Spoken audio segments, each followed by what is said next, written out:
Hi ಎಲ್ರಿಗೂ ನಮಸ್ಕಾರ. Welcome back to Naganidhi Gowda YouTube channel.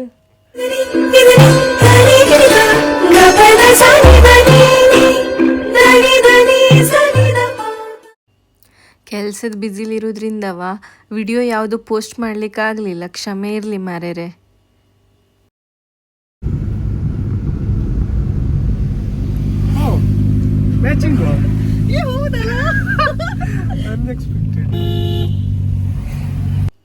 ನಾನು ಒಬ್ಬಳೇ ಹೋಗ್ಲಿಕ್ಕಾಗೋದಿಲ್ಲ ಹೇಳಿ ಅಣ್ಣನ ಎತ್ತಾಕೊಂಡು ಬಂದ್ಬಿಟ್ಟೆ. ನಾನು ಎಲ್ಲಿ ಹೋಗ್ತಿದ್ದೆ ಅಂತೆ ನೀವೇ ಕಾಣಿ.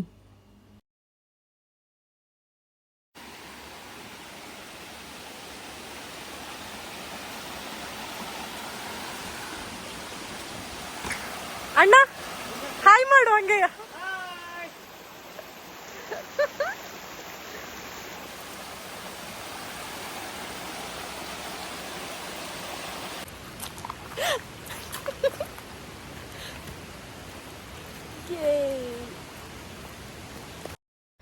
ನನಗೆ ಕಾನೆಲ್ಲ ನೋಡಿದ್ರೆ ಒಂದು ವಚನ ನೆನಪಾಗ್ತದೆ. ಬೆಟ್ಟದೊಳಗೊಂದು ಮನೆಯ ಮಾಡಿ ಮೃಗಗಳಿಗೆ ಅಂಜಿದೊಳೇನಯ್ಯ ಅಂತಿ. ಹಾಗೆ ನೆನಪಾಯಿತು ಹೇಳಿದೆ. ನಾವಿಬ್ಬರು ಎಲ್ಲಿಗೆ ಹೋಗ್ತಿದ್ವಿ ಅಂತಂದರೆ ಈಗ ಹೇಳ್ತೆ ಕಾಣಿ.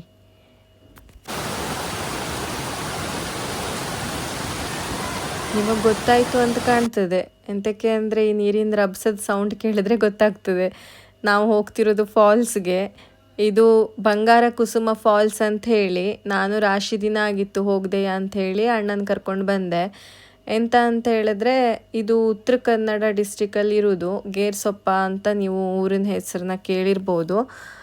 ಅಲ್ಲಿರುವಂಥದ್ದು ಬಂಗಾರ ಕುಸುಮ ಫಾಲ್ಸ್ ಅಂಥೇಳಿ. ಈ ಸೈಡ್ ಬಂದರೆ ಒಂದು ಸಲ ಭೇಟಿ ಕೊಡಿ ನೀವು.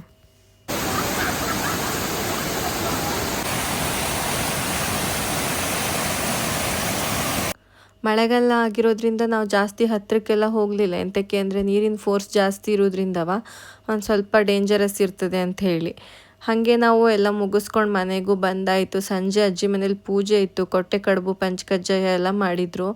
ಇದು ಅಜ್ಜಿ ಮನೆ ಹಕ್ಕಲಲ್ಲಿ ಬೆಳೆದಿರೋದು ಗೇರು ಬೀಜ, ಗೋಡಂಬಿ. ಇದನ್ನು ಸುಟ್ಟುಬಿಟ್ಟು ಈ ಥರ ತೆಗೆದುಬಿಟ್ಟು ಪಂಚಕಜ್ಜಾಯಕ್ಕೆ ಹಾಕೋಣ ಅಂತ ಮನೇಲೇ ರೆಡಿ ಮಾಡ್ತಿದ್ರು. ಇದು ನಮ್ಮ ಕರಾವಳಿ ಭಾಗದವರಲ್ಲಿ ಎಲ್ರಿಗೂ ಗೊತ್ತಿರ್ತದೆ. ಹಾಗೆ ಮಾವ ಪೂಜೆಗೆ ರೆಡಿ ಮಾಡ್ತಾಯಿದ್ರು. ಎಲ್ಲ ರೆಡಿಯಾಗಿ ಕೊನೆಗೆ ಪೂಜೆನೂ ಆಯಿತು. ಇದು ಒಂದು ಸ್ಪೆಷಲ್ ಹೂವು ಕಾಣಿ, ಗೋನ್ ಹೂವು ಅಂತ ಹೇಳಿ ಕರೀತರು ನಾವು. ನೀವೆಂತ ಹೇಳ್ತೀರಿ ಅಂತ ನೀವು ಹೇಳಿ ನನ್ನ ಕಾಮೆಂಟಲ್ಲಿ. ಇದು ಶ್ರೀಕೃಷ್ಣಂಗೆ ಪ್ರಿಯವಾದದ್ದು.